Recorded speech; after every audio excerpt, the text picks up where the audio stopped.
वसुदेव कुमारा देवकी वसुदेव कुमारा देवकी वसुदेव कुमारा देवकी वसुदेव कुमारा பல்லாண்டு பாடுபவர்களாய் மங்களாசாசனம் பண்ணுபவர்களாக பக்தர்கள் இருக்க வேண்டும். அதைத்தான் திருப்பாவை 24வது பாசுரத்தில் அன்றி உலகமளந்தாய் அடி போற்றி திரள் போற்றி கடல் போற்றி குணம் போற்றி புகழ் போற்றி வேல் போற்றி 6 தடவை போற்றி போற்றி போற்றின்னா உனக்கு பல்லாண்டு உனக்கு பல்லாண்டு, நான் தான் உனக்கு பல்லாண்டு பாடணும், அடியன்னா ரட்சிக்கணும். இது ஒரு நாள் நடந்தது. அதற்கு அடுத்த நாள் ஒரு வண்டி சக்கரத்துல பக்கத்துல காவலுக்கு வச்சுட்டு மறுபடியும் மாடு கன்றுகளை பார்க்கறதுக்கு யசோத போனான்.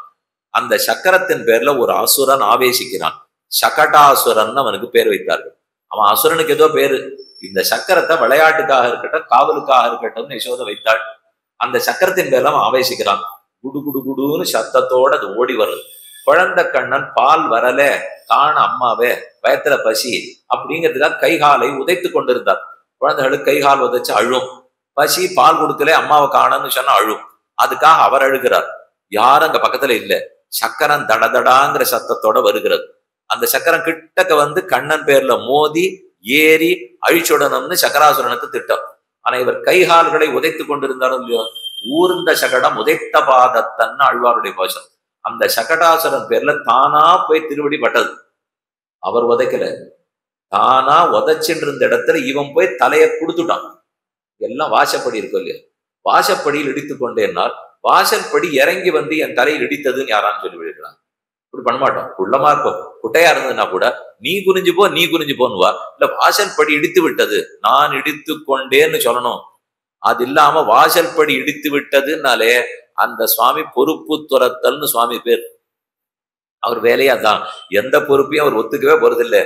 ஏன்னா படி இடிச்சதுன்னு என்ன அர்த்தம்? நம்ம வண்டியில போகிறச்சேவே திருப்பூர் வந்து விட்டதான்வா சுவாமி, அது அங்கதான் இருக்கும், நீர் தான் போகணும் அந்த ஊருக்கு. அதை விட்டு திருப்பூர் வந்து விட்டதானா எப்படி வரும்? கோவை வந்து விட்டதானால் ஒரு ஊரும் அங்கேயும் வராது. இது நாமா பேசி பேசி பழக்கப்பட்டுட்டு இது எதுவுமே என்ன அர்த்தம்னால் என் பொறுப்பு இல்லை, போறது கூட என் பொறுப்பு இல்லை, அதனாலதான் திருப்பூர் வந்துதாங்கிறோம், உடுமலைப்பேட்டை வந்துதாங்கிறோம். அவன் நீர் போச்சான்னு சொல்லும்னால் அடுத்தது இவன் ஸ்ரீவைகுண்டமே வந்துதான்னு கேட்க போறான். அங்க கூட இவன் போறானான்னு தெரியாது. அதை பார்த்து பெருமாளா கொஞ்சம் கீழே கொண்டுட்டாருனால் அவர் இறங்கி வந்தா போல இதுவும் வந்ததுன்னா அடைஞ்சிடுவேன் சொன்னாலும் சொல்லலாம். சகடாசுரன் தடடான் வர தன்னுடைய திருவடிகளால ஓங்கி உதைத்தா கள்ளச்சகடம் கலக்கழிய காலோச்சி வெள்ளத்தரவில் துயிலமர்ந்த வித்தினை உள்ளத்து கொண்டு முனிவர்களும் யோகிகளும் மெல்ல விழுந்தெங்கரியன்ன பேரரவம் உள்ளம் புகுந்து குளிர்ந்து ஏலோர் எம்பாவாய். திருப்பாவையில 6வது பாசம். அந்த பாட்டிலேயே 2 சேட்டி தான் சொல்லப்பட்டது. புள்ளும் சிலம்பினான் பெய்முலை நஞ்சுண்டு கள்ளச்சகடம் கலக்கழிய காலோச்சி. இப்பதான் போன அத்தியாயத்துல பேய்முலை நஞ்சுண்டு முடித்ததை சொன்னார். இனி கள்ளச்சகடம்னா மாயச்சகடம். அது நிஜமா அசுரன் இல்லையே, வெறும் வண்டி சக்கரம் தானே. அதுல கள்ளத்தனமாத்தானே இவன் ஆவேசித்து விட்டான். கலக்கழிய காலோச்சி. அப்ப ஆண்டாள் நினைத்தது, எங்களுக்கெல்லாம் வாழ்க்கையில ஆபத்து வருமானால் உன் திருவடி ரட்சித்து கொடுக்கும்னு நம்பியிருக்கோம். இப்பதான் ஒரு உண்மை சட்டுன்னு எனக்கு புரிஞ்சுது. உனக்கு ஆபத்து வந்தாலும் உன் திருவடி தான் ரட்சிக்கும் போல் இருக்கு. எங்களுக்கு ஆபத்து வந்தா உன் திருவடி, அப்ப உனக்கு ஆபத்து வந்தாலும் அதே காலால உதைச்சுதானே ரட்சித்து கொண்டார். நாம ரட்சிக்க போக முடியாது, நம்மால ரட்சிக்க முடியாது. ஆனா நீ உன்னை ரட்சித்து கொள்ள வேண்டும்னு பல்லாண்டு பாடலாம், ரட்சித்து கொள்ள வேண்டும்னு பிரார்த்திக்கலாம். அவனுக்கு ஆபத்து வந்ததேன்னு உருகலாம். கள்ளச்சகடம் கலக்கழிய காலோச்சி இவர் உதைத்த வேதத்தில் சந்தி பந்தம் இல்லாம கீழ் முதற்கொண்டு உடைத்து கொண்டு வண்டி சக்கரமே உடைந்து விழுந்தது. அதுதான் ஆச்சரியமா சாதிக்கிறார். சகட திருநாவர்த்த வதத்துக்கு ரிட்வா நச்ச ஸ்ரத்ததிரே கோபாக பாலபாஷிதம் இத்யுத ருதந்தம் சுதமாதாய யசோதா கிரக சங்கிதா கிருதஸ்வஸ்வயனம் வாச்சயித்வா ஸ்வஸ்வயனம் நந்தகோபா சமாஹிதா குத்வாச்சாக்னிம் துஜாதிபியா பிராதானன்னம் மகாகுணம். அந்த சக்கரம் உடஞ்சி போய் விழுந்தத ஓடி வந்த நந்தகோபாலர் யசோதையும் பார்த்தனர். என்னமோ குழந்தைக்கு வந்துட்டு போடுறதுன்னு பயம். அது தகச்சு போய் அந்த சத்தத்தை கேட்டு கண்ணன் புரியலையாம். இவர் உதைத்து தான் சக்கரம் உடைஞ்சிருக்கு, உடஞ்சது தடாத பெரிய சத்தம் வந்திருக்கு. அந்த சத்தத்தை கேட்டு குழந்தை பயந்து கொண்டு தகச்சு போய் கை கால் உதைக்கிறத நிறுத்திட்டாராம். வந்து பார்த்தவ குழந்தைக்குத்தான் ஏதோ ஆயிடுத்துன்னு நினைச்சிருந்து எடுத்து மடியில வைத்து முளைப்பால் ஊட்டி அவ அப்ப பிரார்த்திக்கிறா. முதல்ல சொல்லச்சே செஞ்சது ஒவ்வொரு பக்கத்துல இருக்கிற கடவுள்லாம் உன்னை ரட்சிக்கட்டும், தாயத்து பண்ண போடுறேன் ரட்சிக்கட்டும்.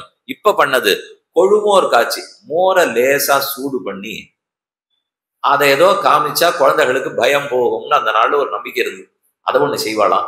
இல்ல ஒரு பசுமாட்டை கூட்டின்னு வந்து அதை திரும்ப நிற்க சொல்லி கோபுச்ச பிரமணம் அதனுடைய வால் முடி இருக்கும் இல்லையோ அதை குழந்தை முன்னாடி போய் சுத்தினா அதுக்கு பிடிச்சிட்டு இருக்கிற பேய் பிசாச்சி எல்லாம் ஓடிப்படும். இப்படி நினைத்து கொண்டு அவள் வந்து அந்த மாட்டை கொண்டு வந்து பண்ணிட்டு இருக்கா. ஆனா இவர் சேர்ந்து இருக்கிறது நான் தான் மகாபூதம். அதேவா தெரிஞ்சுக்கலையே, பூதம்னா பீடிக்கு மூல்யம், பிடித்து கொள்வதுதானே பூதம், செயற்கரிய செயல்களை செய்வது தானே பூதம். ஆழ்வார்களுக்குள் பூதத்தாழ்வார்னு ஒரு பேர் இருந்ததே, பேயாழ்வார்னு மூணாவது ஆழ்வாருக்கு பேர். அது என்ன சுவாமி பரம பக்தர்களை போய் பூதம் பேயின்னு சொல்லிட்டு இருக்கீங்களே, கூடுமானால் அந்த அர்த்தத்துல இல்லை. இது பூத பேயின்னு சொன்னா செயற்கரியன்னு செய்யும். திடீர்னு அது 10 பேரை தூக்கும், திடீர்னு 1000 பேருக்கு தெளிவு பண்ணும், 10,000 பேருக்கு பண்ணி வச்சிருக்கிறத தானே முழுகிடும். இதை போல நம்ம சக்திக்கு மிப்பட்டு செய்யும் இல்லையோ, அதை போல அவர்களுடைய பக்தி அளவுக்குட்படாம மிகுந்து இருந்தது இல்லையோ. அதனாலதான் பூதத்தாழ்வார் பேயாழ்வார்னு அவர்களுக்கு பேர் வந்தது. நான் தான் மகாபூதம், என் பக்தர்கள் தான் பூதம். அப்படி இருக்கிறச்சு இந்த பேய்க்கு யாரோ நீங்க எல்லாம் பயந்து இருக்கீங்களே, சகடாசுரன்லாம் ஒண்ணும் பண்ண மாட்டான்னு அவருக்கு தெரியுது. இருந்தாலும் யசோதை பிராட்டி ஆச்சரியமா அவனுக்கு பல்லாண்டு பாடினாள். அடுத்த நாள் தொட்டில் இட்டாள், கிடக்கில் தொட்டில் கிழிய உதைத்திடும், உடுக்கி புல்கில் உதரத்தே பாய்ந்திடும், மிடுக்கிலாமையால் நான் மெலிந்தேன் நங்காய் என்று போஷரம். ஏகதா ஆரோகம் ஆரூடம் லாலயந்தி சுதம் சதி, கிடக்கில் தொட்டில் கிழிய வாசயித்வா ஸ்வஸ்தேனம் நந்தகோபாக சமாஹிதாக குத்வாச்சாக்னம் திஜாதிபியா ராதாதன்னம் மகாகுணம். மாணிக்கங்கட்டி என்பது பெரியாழ்வாருடைய போஷரம். அதிலேயே சாதிக்கிறார், கிடக்கில் கண்ணனை கொண்டு போய் தொட்டில கிடைச்சுட்டால் அதுல படுக்கிறதுக்கு அவருக்கு பிடிக்காதான், தொட்டிலே கிழிஞ்சு போகும்படிக்கு உதவிடுறார். சரி வேண்டாம், குழந்தைக்கு இங்க படுத்துக்கிறது பிடிக்கல போட்டிருக்கு அப்படின்னு எடுத்து கொள்ளில் உதரத்தே பாய்ந்திடும், ஒடுக்கி புல் எடுத்து கொள்ளில் மருங்க இருத்திடும். இப்படி எடுத்து ஆண்கள் வச்சுக்கிற மாதிரி வச்சிருந்தா தன் காலால இடுப்புல உதச்சுன்னு இறங்க பாக்குறான். சரி பெண்கள் வச்சுக்கிறாப்புல இடுப்புல வச்சுப்போன்னு பார்த்தா கீழே குதிச்சுடுறாராம். என்னால முடியல, இது தாயான யசோத பக்கத்து வீட்டுக்காரிட்ட சொல்லி ஆயாசப்பட்டுக்கிறான். மிடுக்கிலாமையால் நான் மெலிந்தேன் நங்காய், இந்த பிள்ளைய பெத்ததுல இருந்து எனக்கு உடம்பே அடைச்சு போச்சு, இதோட எவ்வளவு போராடுறதுன்னு தெரியல, எனக்கு மிடுக்கு இல்லை அதை பாக்குறதுக்கு.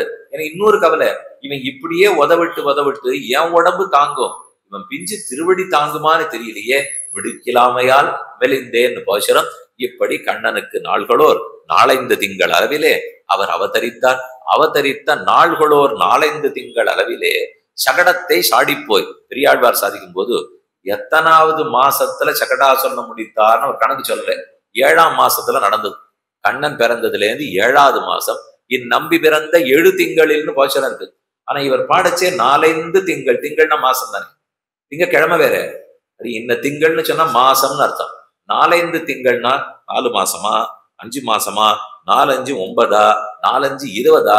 பெரியாழ்வார் சரியா சொல்லக்கூடாதா, சரியா மறைச்சு 4 திங்கள்னு சொன்னா அவருக்கு பயம். நான் சரியா 7வது மாசம்னு சொன்னால் அப்ப இந்த பிள்ளை ஆவணியில பிறந்திருக்குன்னு அவன் கண்டுபிடிச்சிருவான்.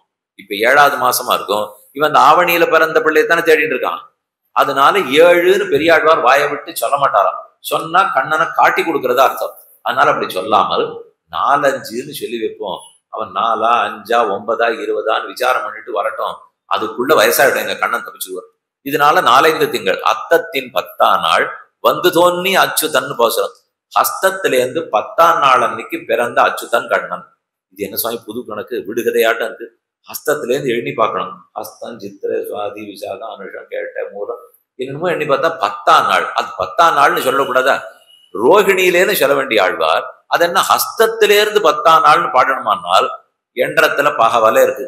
உங்க ஜோசியத்தை கேட்டு பாருங்க, பெண்ணினுடைய நட்சத்திரத்திலேருந்து எண்ணணுமா, ஆண் நட்சத்திரத்திலேருந்து எண்ணணுமா, அந்த நட்சத்திரத்தை விட்டுட்டு 9ன்னு எண்ணணுமா, அந்த நட்சத்திரத்தோட சேர்த்து 9ன்னு எண்ணணுமா, மேல 9ன்னு எண்ணணுமா, கீழே 9ன்னு எண்ணணுமா, 10 வகை இருக்கு.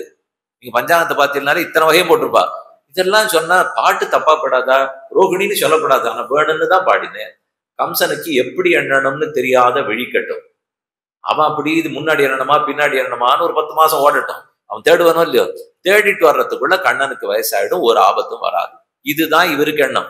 பொங்கும் பரிவாலே வெள்ளிபுத்தூர் பட்டர் வீரான் பெற்றான் பெரியாழ்வார் என்னும் பெயர்னு சுவாமி மடவாள் மாமனிகள் சாதிக்கிறார். அப்படி கண்ணன் மெதுவா வளர்கிறார். கர்காச்சாரியர் கிருஷ்ணன்கிற பெயரிட்டு விட்டார். அடுத்த சரித்திரம் நாமகரணம் மிருத்பக்ஷணம். கண்ணனுக்கு நாமம் வைக்கிறார். அவருக்கு புரிஞ்சு போச்சு, கர்காச்சாரியர் ஆச்சாரியர் இருக்கிறதுனாலே பார்த்த உடனே இது மகனொருவர்க்கல்லாத மாமேனி வண்ணம், இவன் யாருக்கு மகனா பிறக்கிறவனே இல்லை, மொத்த பேருக்கும் தந்தையா இருக்கிறவர்.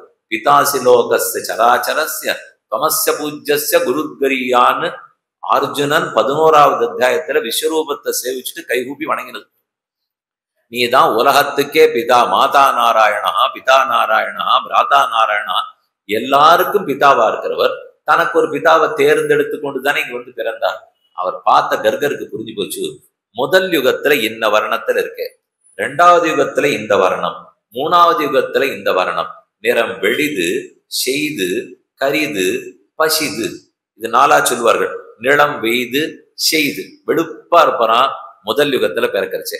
அதுக்கப்புறம் நிலம் வெளிது நிலம் வெளிதுன்னா வெளுப்பா இருக்க பாலி நீர்மை செம்ப நீர்மை. அடுத்த யுகம் திரேதா யுகத்துல சகப்பா பிறப்பான். பாசியும் பரும்புறம் போது நீர்மை பொற்புடைத்தடத்து வண்டு விண்டுலா நீல நீர்மை. இப்படி ஒவ்வொரு யுகத்துக்கும் அப்படியே மெதுவா சத்த குணத்தோட வெளுப்பா முதல் யுகத்துல பிறக்கிறார். அடுத்தது ஷகப்பா ரஜோகுணத்துக்கு உண்டான யுகத்துல பிறக்கிறார். மாந்தளிர் பச்சை நிறத்துல 3வது யுகம் பிறப்பார். கருத்த நிறக்கத்தோட தனக்குன்னு இருக்கிற நிறத்தோட 4வது யுகத்தில் இருப்பார். இதையெல்லாம் கர்காச்சாரியரே சொல்றார். சுக்லஹா ரக்தஹா ததாபீத இதானீம் கிருஷ்ணதாம் கதா பிராகயம் வசுதேவஸ்ய வசிஜாத ஸ்வதாத்மஜா. இந்த பிள்ளை ஏற்கனவே 3 தரம் பிறந்திருக்கணும், இப்ப 3ஆம் தரமாக பிறந்திருக்கிறார். 2 அர்த்தத்துல சொல்றார். கிருஷ்ணி கர்ப்பன் அதிதி கஷ்யபருக்கு பிறந்தது, 3வது வசுதேவர் தேவகி. இந்த சரித்திரம் நேத்தே விண்ணப்பம் பண்ணேன். ஆனா இவர் சொல்றது முதல் யுகத்துல வெளுப்பு நிறம், 2வது யுகத்துல சிவப்பு நிறம், 3வது யுகத்துல மாந்தளிர் பச்சை நிறம் கருநீலம். அப்படித்தான் இந்த குழந்தை பிறந்திருக்கிறார் என்று கர்கர் பேரிட்டார். பகூனி சந்தி நாமானி ரூபாணிச்ச சுதஸ்யதே குணகர்மானு ரூபாணி தான்யகம் வேதனோ ஜனாக. பெண்ணே யசோதா, உன் குழந்தைக்கு எத்தனையோ நாமங்கள், அவனுடைய ஒவ்வொரு குணத்துக்கும் தகுந்து ஒவ்வொரு நாமத்தை சூட்டுவேன். ஆனா அவன் குணங்களும் எண்ண முடியாது, நாமங்களே எண்ண முடியாது. இருந்தாலும் சுருக்கமாக பிரபாவம் சொல்லுகிறேன் என்று கண்ணன் இப்படி அப்படின்னு சொன்னார். இது எதுவுமே அவர்களுக்கு புரியாது. 2 இடத்துல கண்ணன் தன்னுடைய மாயால விளையாடிட்டான். ஒன்னும் வசுதேவரிடத்துல இத்தனை கதையும் சொன்னார், சொல்லி முடிச்ச பிற்பாடு அவருக்கு தெரிஞ்சிருக்குமே, அப்ப நாராயணன் நமக்கு கண்ணனாக பிறந்திருக்கிறான்னு அவருக்கு புரிந்திருக்கும். இவர் போய் அங்க குழந்தைய விட்டுட்டு திரும்பி வந்து கதவு மீண்டும் மூடிக்கொண்டவுடன் கண்ணன் சொன்ன அத்தனை அவருக்கு மறந்து போயிடுச்சு. அது நினைவில் இருந்தா தானே இவர் எங்கோ இருக்கிற நாராயணன் கீழே பிறந்திருப்பாருன்னா அந்த பழக்க வழக்கம் கிடைக்காது, அந்த ஆனந்தம், அந்த அனுபவம், பரிமாற்றம் கிடைக்காது. அதனால அவருக்கு மறக்கடிச்சுட்டார். யசோதையை பத்தி கவலையே இல்லை, தெரியவே தெரியாது. அவளுக்கு யாரும் இந்த விஷயங்கள்லாம் சொன்னதே கிடையாது. தெரிஞ்சவருக்கு மறக்கடிச்சுட்டார், மற்ற பேருக்கு தெரிய விடவே இல்லை. அப்படி விட்டு இருந்தால் இவர் பரபிரம்மம்னு தெரிஞ்சு போடும். ஆனா அர்ஜுனனுக்கு கீதோபதேசம் பண்ணும்போது ஒரு ஸ்லோகத்துல தானே குறைஞ்சுக்கிறார்.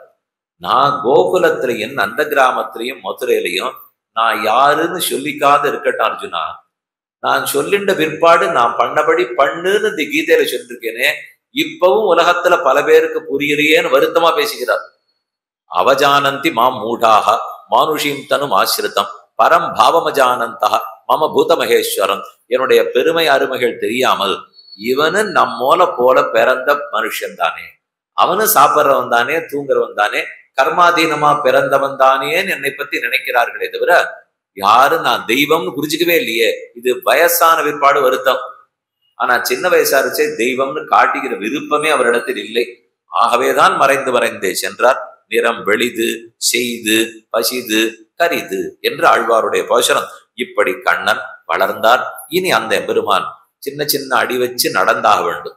கண்ணன் நீஜினதை பாடுறார், தவழ்ந்ததை பாடுகிறார், அதுக்கப்புறம் தளர்நடையிட்டு நடந்ததை பாடுகிறார். ஒன்னொன்னுத்துக்கும் பெரியாழ்வார் 10 போஷரமா பாடியிருக்கார்.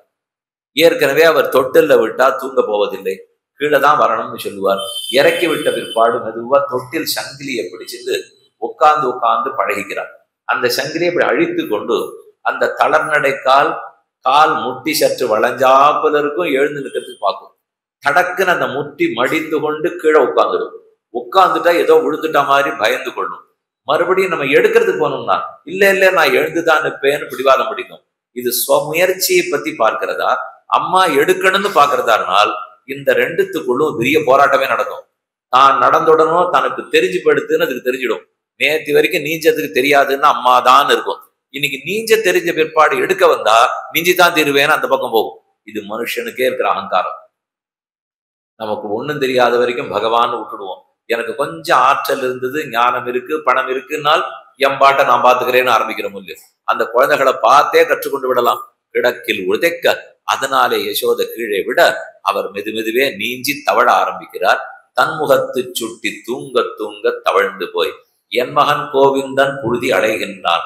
நின்முகம் கண்ணுளவாகில் நீ இங்கே நோக்கிப்போ.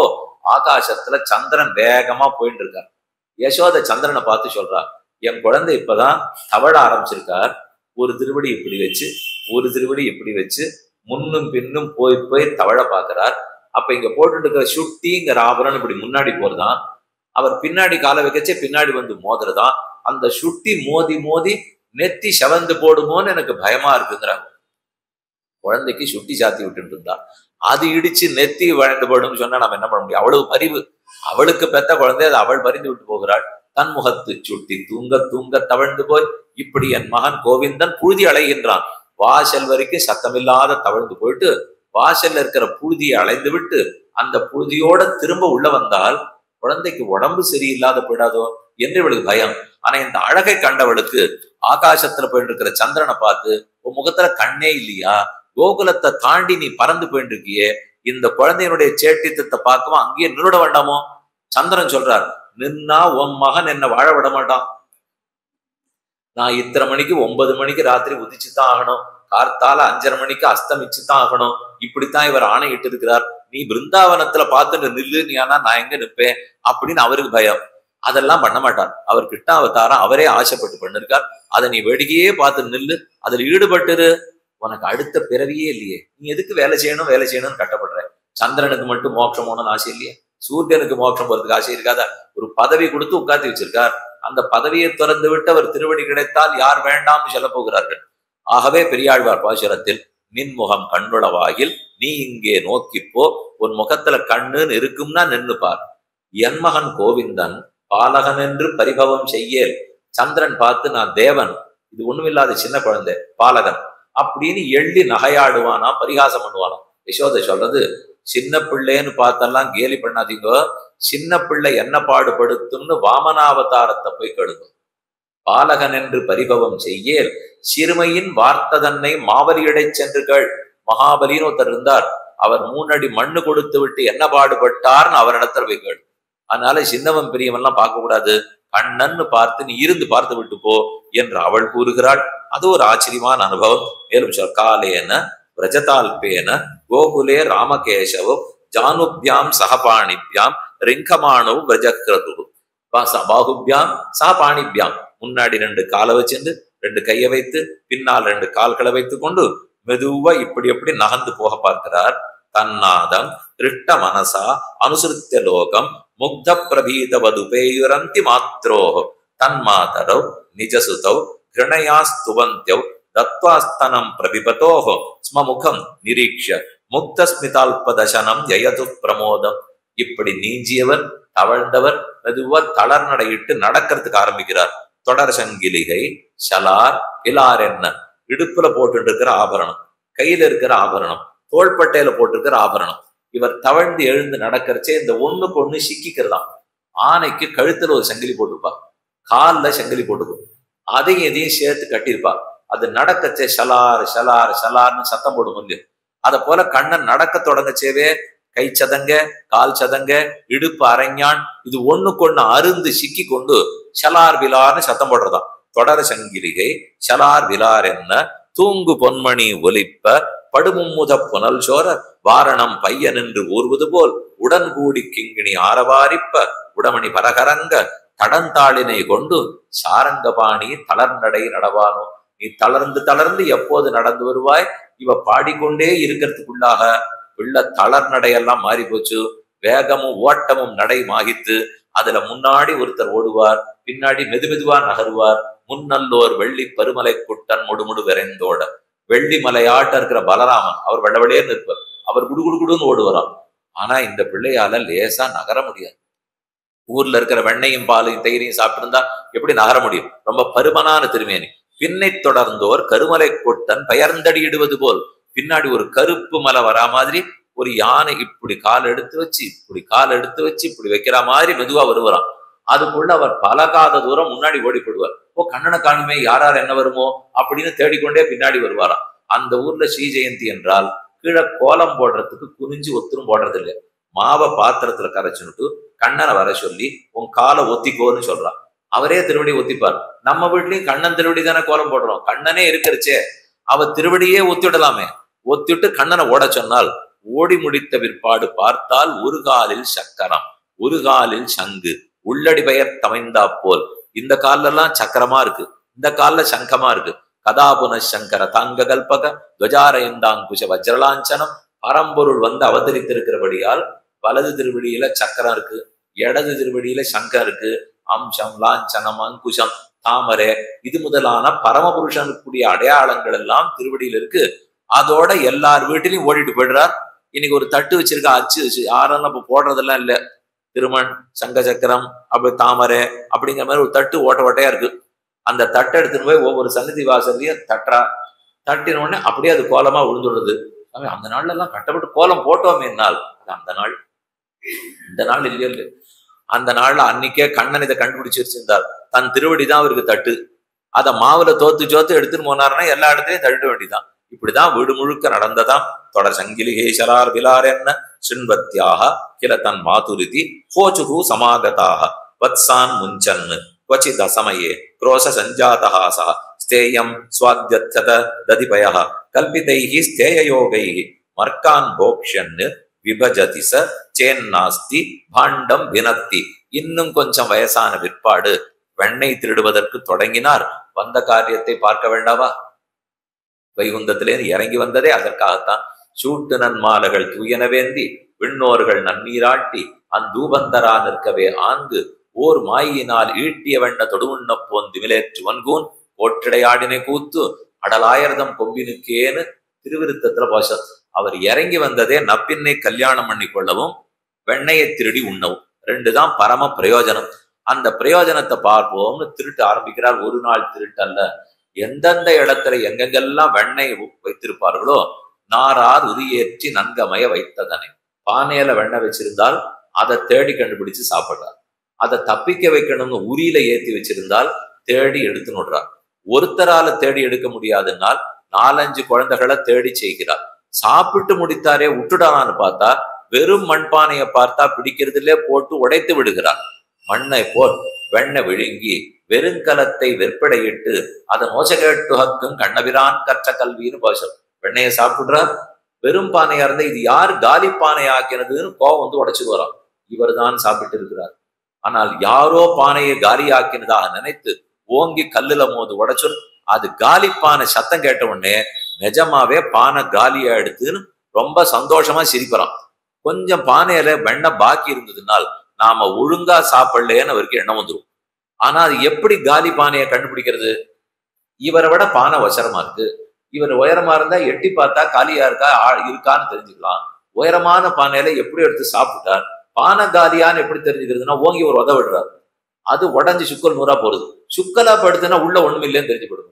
அந்த சத்தத்தை கேட்டா சந்தோஷப்படுறார். பானையை பார்த்து ஆனந்தப்படுகிறார். அர்த்தம், பானையை உடைத்து விட்டு உள்ள இருக்கும் வெண்ணையை கொள்கிறார் என்றால் ஆத்மாவை மட்டும் ஏற்றுக்கொண்டு சரீரத்தை தள்ளிவிட்டுத்தான் ஸ்ரீவைகுண்டத்துக்கு அழைத்து போவார் என்கிற அர்த்தத்தையே அங்க தெரிந்து கொள்ளலாம். அவரை பொறுத்த வரைக்கும் வெண்ணெய் ஒவ்வொரு ஜீவனும், இந்த ஜீவன் இந்த ஜீவன் இந்த ஜீவன் அடியான் ஜீவன் நீங்க ஜீவன் எல்லா ஜீவன், இதுதான் அவருக்கு வெண்ணெய். இந்த வெண்ணெய் அவருக்கு வேணும். போனா போறதுன்னு பானையில கொஞ்ச நேரம் வச்சிருப்பா. அதுக்குன்னு பானையோடையே வெண்ணெய் இருந்தா யாருக்கு பிடிக்கும்? வாயில போனா தானே பிடிக்கும். அதுக்கு பானைக்கு யார் மதிப்பா? வெண்ணெய் இருக்கிற வரைக்கும் தான் பானைக்கு மதிப்பு. வெண்ணெய் போயிடுத்துன்னா பானைக்கு அது மதிப்பு. அதுதான் செத்தையில வச்சு விடுறா. இந்த சரீரத்தை அதுக்கப்புறம் ஒத்துரும் மதிக்க மாட்டான். மற்ற மிருகங்களுடைய உடம்புக்காவது விலை உண்டு. புலித்தலை எடுத்துன்னு வந்தார், மாந்தோல் எடுத்துன்னு போனார், அப்படி இப்படி விமான நிலையத்தில் அதை பிடித்து விட்டார்கள், இவ்வளவு தூரம் அபராதம் போட்டார்கள், என்னமோ இருக்கே. இதை போல மனித தலையை சுவாமி தீட்டுன்னு ஓடிப்படுவோம். இதுக்கு மட்டும் ஒத்துருமே வரமாட்டான். இவ்வளவுதான் நமக்கு இருக்கிற மதிப்பு. இது ஒரு உடும்புக்கும் பன்றிக்கும் அதுக்கு இருக்கிற மதிப்பு கூட நம்ம இடத்துல இல்லை. நாம நினைச்சிட்டு இருக்கோம் மனுஷனுக்கும் உடலுக்கும் இவ்வளவு மதிப்பு இருப்பதாக. அதனால வெண்ணைய சாப்பிட்றாருன்னு சொன்னால் சரீரத்தை தள்ளிவிட்டு ஒரு ஆத்மாவை மட்டும் கிரகிக்கிறார்னு அர்த்தம் பண்ணி கொள்ள வேண்டும். அப்படி வத்சான் போக்ஷன்னு வத்சா வெண்ணைய சாப்பிட்டுட்டு படத்தை போட்டு உடைச்சிட்டார். இது ஒவ்வொரு நாள் ஒவ்வொரு விளையாட்டு 10 பாசுரங்களாலே பெரியாழ்வார் ரொம்ப ஆச்சரியமா சாதிக்கிறார். சின்ன சின்ன பசுமாடு கண்ணுக்குட்டியினுடைய வால் பக்கத்துல பட்டாசாட்ட வெடிபொருளை கட்டி விடுவோம். கட்டி விடுத்தா அது சின்னதா குதிச்சுன்னு ஓடுமா. அதை ஓடுறதை பார்த்து கண்ணெனவா ஓலை கட்டி இது நீராட்டம்னு 10 பாசுரம். வெண்ணெய் அளைந்த குணுங்கும் விளையாடு புழுதியும் கொண்டு திண்ணன இவ்விரா உன்னை தேய்த்து கிடக்க நான் ஒட்டேன் எண்ண குளிப்பழங்கொண்டு இங்கு எத்தனை போதும் இருந்தேன் நன்னலறிய பிரானே நாரணா நீராடவாராய். அவர் குளிக்க பிடிக்காது. நான் குளிக்காட்டா நன்னா இருக்கேனா, குளிச்சா நன்னா இருக்கேனா சொல்லு.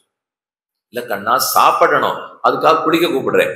குளிச்சாதான் சாப்பிடணும்னு நான் சாத்திர சொன்னது உங்களுக்கு, எனக்கு இல்லை. எனக்கு குளிக்காமலே சாப்பிட முடியும். உலகத்தையே சாப்பிடுபவன். அதனால இந்த சாப்பாட்டை சாப்பிட்றது குளிக்கணுங்கிற தேவையில்லை. நான் குளிக்காட்டா நல்லா இருக்கேன்னா பாரு, புழுதி அடைஞ்சுன்னு வந்திருக்கேன், கண்ணங்கரையல்னு இருக்கேன், முகத்துல காந்தி பல்லு தெரியுது, திருமேனியில பூசி இருக்கிற தூசி எல்லாம் பார்த்தா தங்கப்பொடியால் அலங்காரம் பண்ணாப்புல இருக்கு. நானும் சரிகை வேட்டி கட்டின்னு இருக்கேன், கண்ணங்கருப்பா இருக்கேன், மாலை போட்டிருக்கேன், உடம்பு முழுக்க தங்க பொடியாட்டம் மண்ணு பொடியை தூவிட்டு இருக்கேன். இந்த அழகை கெடுக்கிறதுக்கு குளிக்க சொல்றியே தாயே, அதனாலதான் நான் குளிக்கவே மாட்டேங்கிறேன். அவருக்கு குளிக்கிற ஆச்சாரம் கூட கிடையாது. அதற்கு பெரியாழ்வார் கூப்பிடுகிறார், நாரணா நீராடவாராய். வரமாட்டேன்னு சொல்லாதே. இன்னைக்கு அழுக்கோட உன்னை நான் படுக்க விடுறதா இல்லை. வெண்ணெய் அளைந்த குணுங்கும் விளையாடு புழுதியும் கொண்டு திண்ணனை இப்பிரா உன்னை தேய்த்து கிடக்க நான் விட்டேன். அவனை குளிக்க கூப்பிடுறதுக்கு 10 பாட்டு பாடணும், பூச்சி விடுறதுக்கு 10 பாட்டு, தலைவாரி பின்னி விடுறதுக்கு 10 பாட்டு, மையிடுறதுக்கு 10 பாட்டு. இது இத்தனையும் கட்டப்பட்டு பண்ணி முடிச்சப்புறம் உனக்கு ஒன்னால ஒண்ணு வரக்கூடாதே, திருட்டி சுத்தி போடுறேன்னு 10 பாட்டு. இவரே அவரை கூட்டு அலங்காரம் பண்ணிட்டு அதற்கப்ப திருட்டிக்காக இவரே செய்கிறார்னால் அது அவருக்கு இருக்கிற ஏற்றம். மேலும் பார்ப்போம். திரவியாலாபே சகிருக குபிதா யாத்யுபக்ரோஷ்ய தோகான் அஸ்தாகிராஹ.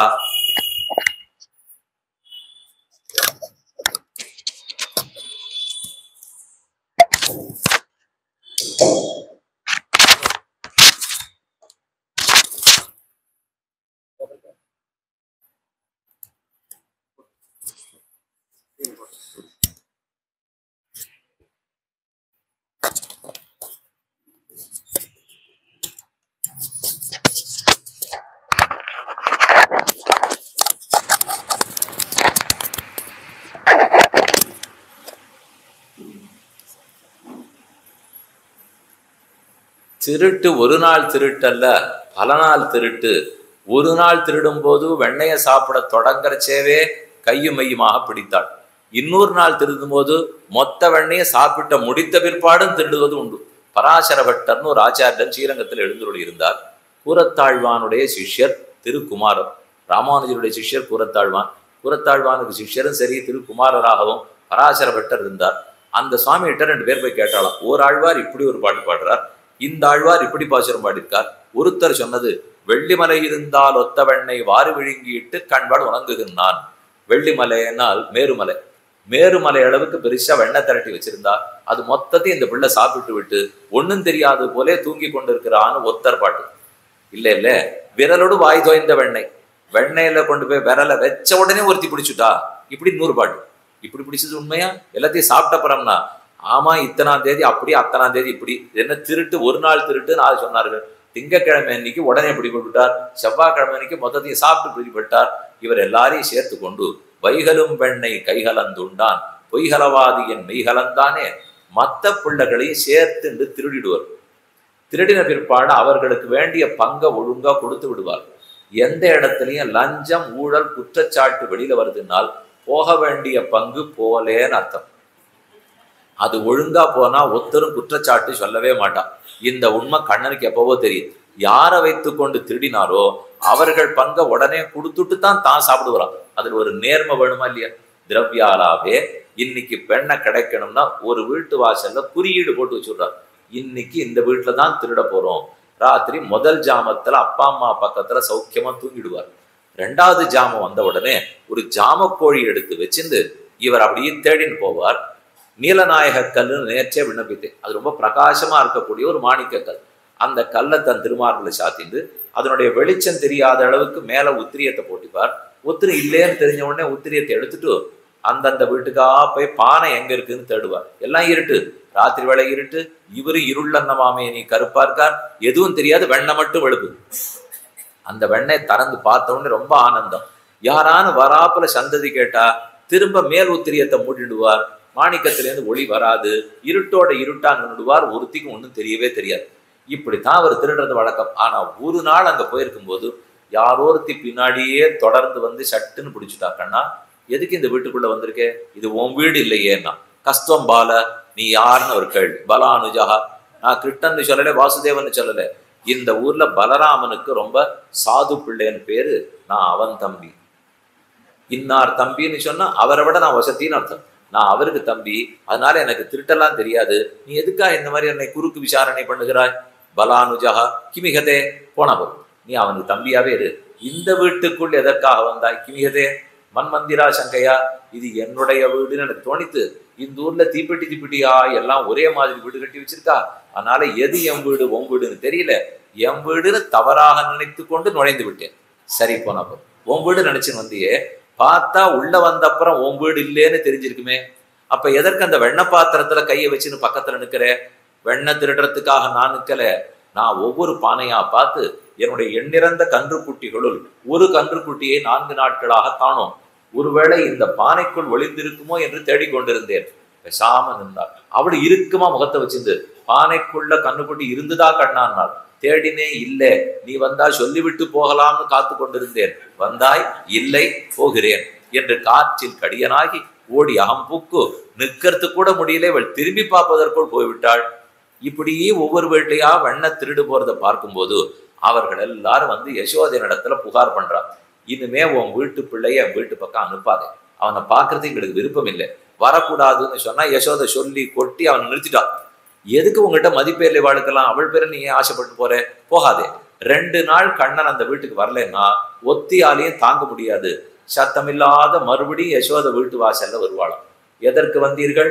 2 நாள் முன்னாடி பட்டியல் படித்து விட்டு இன்னைக்கே வந்தீர்கள்னா, இல்லே எங்க 2 நாளா உன் பிள்ளைய காணும், நீதான் வரவாண்டான்னு சொன்னேன். இப்ப ஏன் தேடின்னு வந்திருக்கேன்னா, இல்ல அவனை பார்க்காமல் இருக்க முடியல, பார்க்கா இருக்க விட மாட்டேங்கிறான். பார்த்தா அவன் இருக்க விடுறதில்லை, பார்க்காட்டா எங்களால அவன் இல்லாத இருக்க முடியல. போனா போறது, நாங்க எல்லாரும் ஒத்துமையா ஒத்துக்கிறோம், உன் பிள்ளை வரட்டும் அப்படின்னு அவனிடத்துல சொன்னா.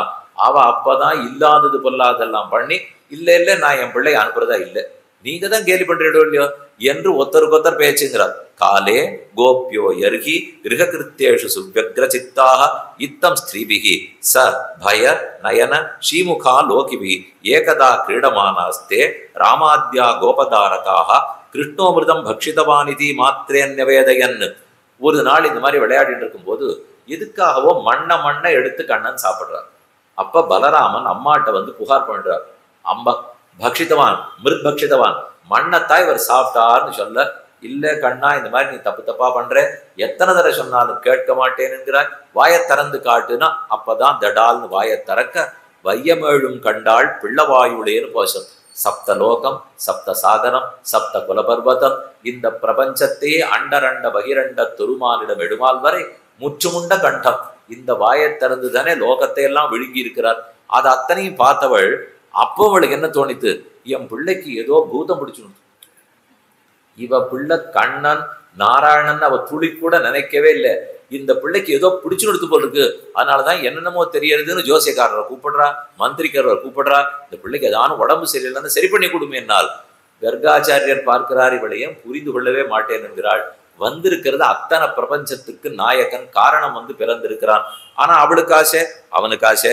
அகம் பக்ஷித்தவான் நாகம் பக்ஷித்தவான் அம்ப சர்வே மித்யாபிசம்சினா யதி சத்தியகிரஸ்தருகி சமக்ஷம் பச்சமே முகம். நான் நீ சொன்னாப்புல எந்த மண்ணையும் சாப்பிடலை. அவளுக்கு அவளை, நீ மண்ணு சாப்பிட்டுட்டேன்னு இல்லை, இந்த மண்ணு இந்த சின்ன வயிற்றுக்கு பொருந்துமா? அழற்சி நோய் வந்துடாதா? வயறு கெட்டுப்படுமேனால். யசோதே, உனக்கு ரொம்ப நாளா ஒரு உண்மையை சொல்லணும்னு நினைச்சிருந்தேன். மண்ணு சாப்பிட்டால் அதுக்கு மாற்று மருந்து நெய்யும் தயிரும் சாப்பிட்றது நீ ஆயுர்வேதத்துல படிச்சிருக்கியோ? புதுசா கேட்கணும்னா கேள்விப்பட்டதில்லை. மண்ணை சாப்பிடுவாள்னே நான் கேள்விப்பட்டதில்லை. அந்த மண்ணுக்கு வேற மாற்று உண்டானால் உண்டு. நான் மண்ணை சாப்பிட்டது இன்னைக்கு நினைக்காதே, மூவுலகத்தையும் வயிற்றுக்குள்ளே வைத்து ரட்சிக்க மண்ணையும் மலையும் காற்றையும் நெருப்பையும் உண்டு கொண்டுதானே இருக்கிறேன். ஒவ்வொரு பிரளயத்தின் போதும் மொத்தம் எனக்குள்ள போயிட்டு தான் இருக்கு. அத்தியதேத்திச்ச பூதானி தஸ்மாதன்னம் ததுச்சதகிதி பீஷாஸ்மாத் பாதப்பவதே அத்தியதேத்திச்ச பூதானி. மொத்தத்தையும் தான் விழுங்குவார், ஆபத்து தீர்ந்தவுடன் வாயால் உமிழ்ந்து உலகத்தையே காண விடுவார். இப்படி இன்னைக்கா நான் மண்ணு சாப்பிட்டு இருக்கேன், உனக்காக இந்த ஒரு பிடி மண்ணு சாப்பிட்டதை இவ்வளவு சொல்றியே. அப்ப உலகத்தை ஒவ்வொரு தரமா அழிக்கும் போது நான் தானே உண்டு கொண்டு இருக்கிறேன். அதுக்கெல்லாம் மாற்றுக்காகத்தான் கிருஷ்ணாவதாரம் பண்ணியிருக்கேன். அன்னைக்கு மண் சாப்பிட்டதுக்கு மாற்று இன்னைக்கு மனுஷர்க்கா கும்பீர் சிறிது நெய்யோன் மருந்தோ மாயோனேன்னு நம்மாழ்வாருடைய கோஷம். நெய் தான் மாற்று மருந்து போல் இருக்கு அப்படின்னு கண்ணன் சொல்ல வாயை திறந்து காட்ட மொத்த உலகத்தையும் கண்டாள்னு சரித்திரம்.